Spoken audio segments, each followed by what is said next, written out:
Hello guys, magluluto tayo ngayon ng munggo with hipon at alugbati.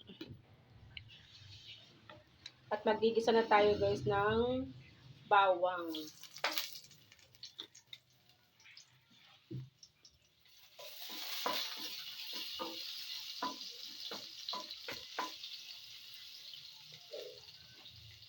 Sunod natin ang sibuyas.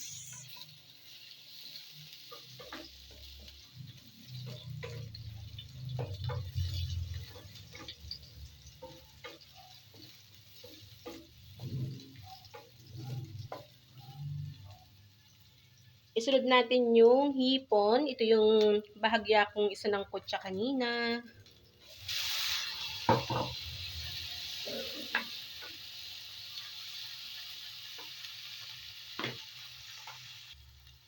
At isunod din natin yung munggo na inalaga natin kanina.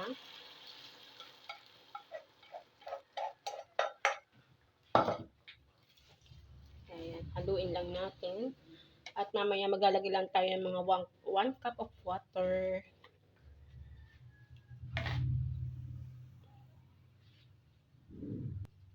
At yan guys, kumulo na, kaya ilalagay na natin ang water.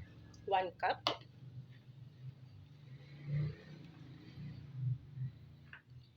At maglagay na rin tayo ng magic sarap. Ng asin. Yan, saglit lang natin ito pakukuluan kasi luto na yung munggo. Tsaka yung hipon. At after na ilang ito pagpapakulo ay ihalo natin yung ating alugbati. At maghahalo din tayo ng shrimp cube.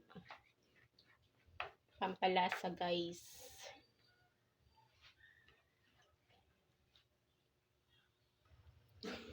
At pwede na natin ihalo ang dahon ng alugbati kasi kumulo na. Ayan. First time ko magluto guys ng munggo na may alugbati. Huwag nyo masyadong pakukuluan yung alugbati kasi pagka nakukuluan masyado yung alugbati guys, yung madulas siya, lumalapot.